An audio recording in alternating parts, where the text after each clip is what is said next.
Today, when you look at Jerusalem from a bird's eye view, you can see a mosaic of architecture. For over 4,000 years, this city has experienced many changes that significantly impact Jerusalem's appearance today. What has not changed, however, and where it is worth starting, is the topography of Jerusalem.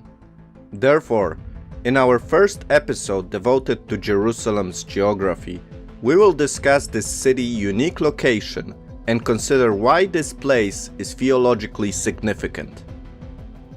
At the end of the episode, I will also discuss an exciting fact about Jerusalem's geography and how a misunderstanding of geography can lead to a tradition that has little to do with reality. At the same time, do not forget to subscribe to this channel to receive notifications about the next episodes on YouTube. So let us begin our journey.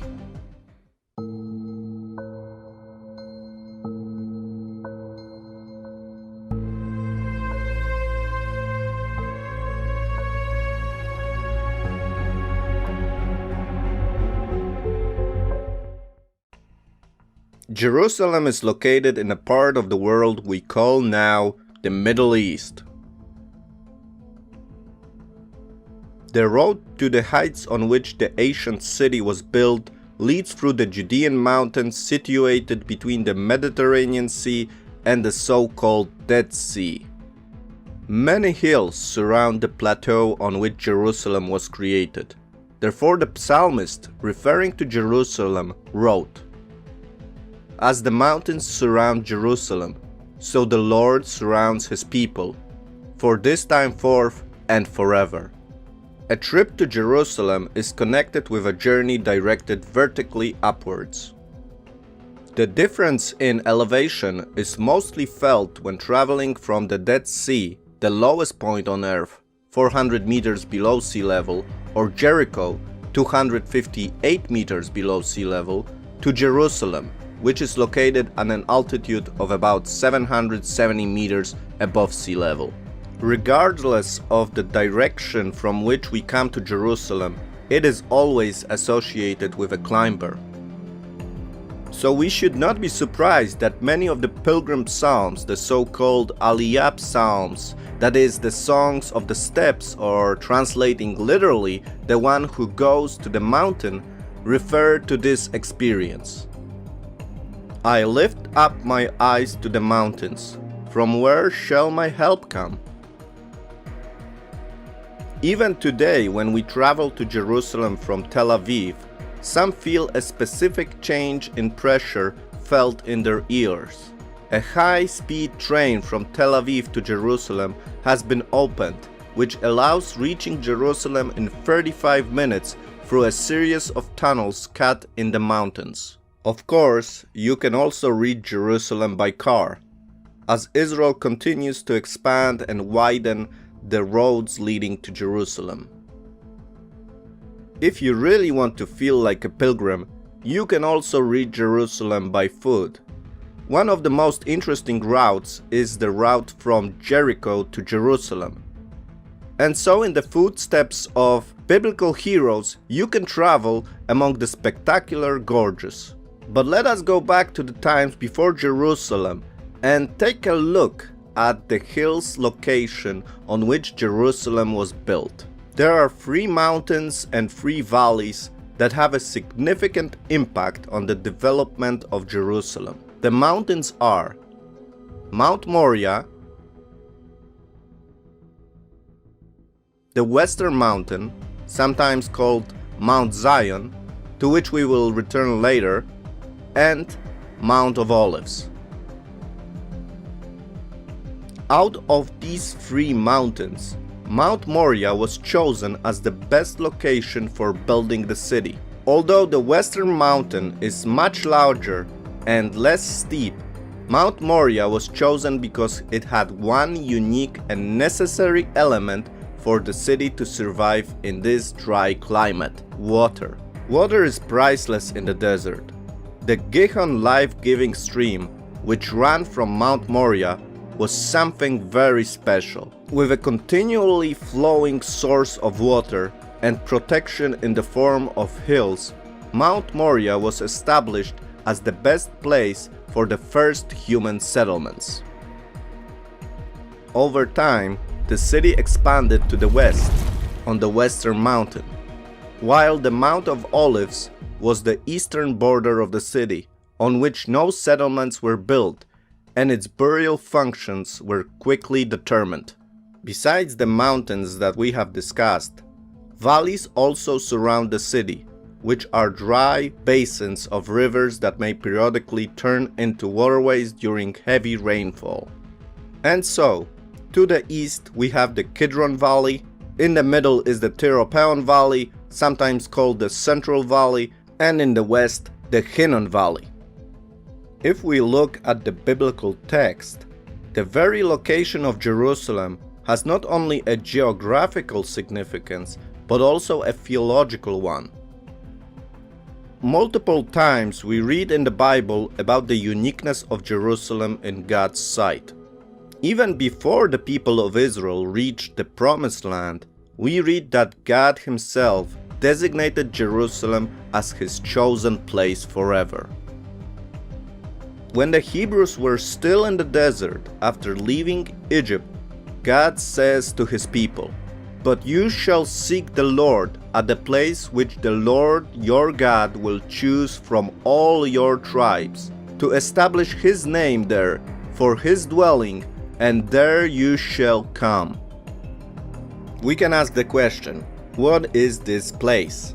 In the book of Exodus, we read, "You shall make an altar of earth for me, and you shall sacrifice on it your burnt offerings and your peace offerings, your sheep and your oxen, in every place where I cause my name to be remembered. I will come to you and bless you." Again, we may ask, where was such a place created? As always, the answer is in the text. In Psalm 132, we read, "For the Lord has chosen Zion, He has desired it for His home. This is my resting place forever and ever, where I will dwell, for I have desired this home." Okay, but somebody may ask, where is Zion? It is where David established the capital of the kingdom of Israel.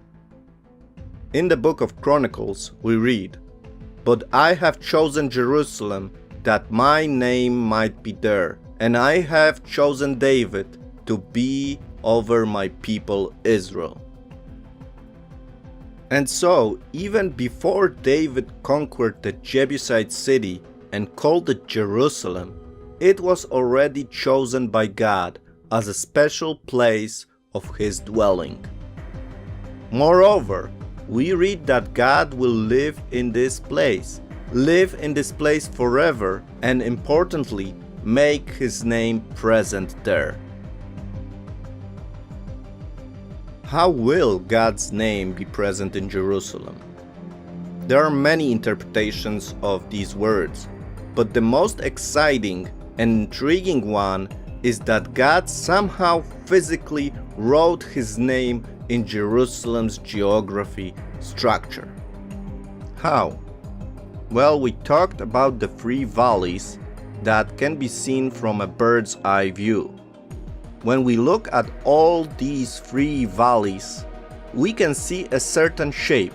People who know Hebrew may have associations with the Hebrew letters Shin when they look at the shape. While in Israel, such a letter can be seen on the doorposts of most Jewish homes.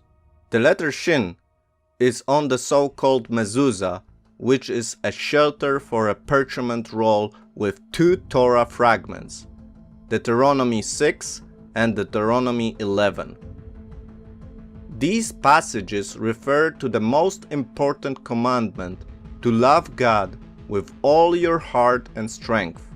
Additionally, the Israelites were to put these words on the gates and doorposts of their houses, as it is written in the commandment, and you shall write them on your house gates and doorposts.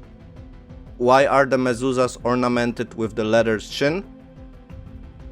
Because Shin refers to the name of God, El Shaddai, God Almighty.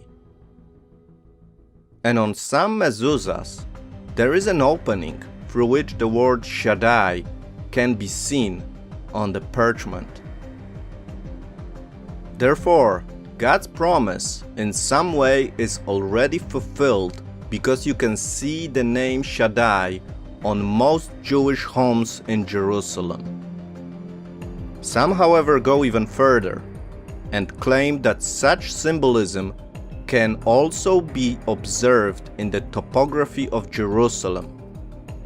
If in fact God's name is somehow inscripted in the topography of Jerusalem, that would be an unusual remembering of the words, "But I choose Jerusalem, that my name should be in it." In this context, Jerusalem itself would become a symbolic door through which one enters God's presence. To learn more about this, check out my video on Jerusalem as a gate to Eden. I think you will like it. Finally, as promised, a bonus related to the topography of Jerusalem. At the beginning of the video, I said that we will come back to the Western Mountain topic, or as it is sometimes called, Mount Zion. For centuries, it was believed that the Western Mountain is this biblical Zion, this theological center, and the mountain chosen by God. This is because of Jerusalem's very turbulent history. After the period of Jewish uprising in the 1st century and the 2nd century AD, the Romans decided to wipe out Jewish history from Jerusalem completely. The city was demolished and rebuilt, the Jews exiled, and the name changed to Alia Capitolina, with the Jupiter temple at the place where previously the Jewish temple stood.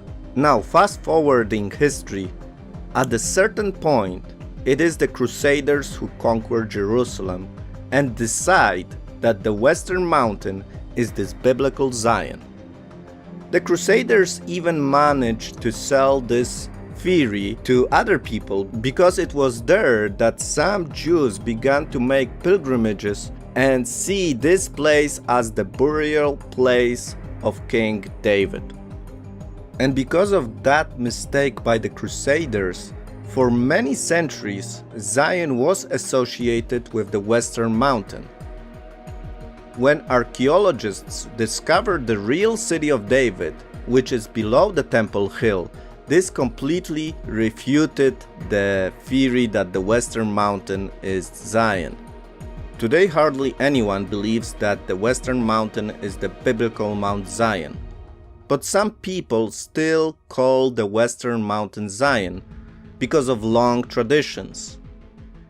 For example, the traditional burial place of David is still there, although it doesn't make much sense if David's city was on Mount Moriah. And so, next time somebody will say to you, "Let's go to the mountain of Zion," ask him, which mountain of Zion, the real one or the fake one? Thank you for your attention. I hope you enjoyed this episode. As always, I encourage you to comment. You can also subscribe to this channel to stay informed about the next monthly episodes on Jerusalem history. Have a great day and see you soon.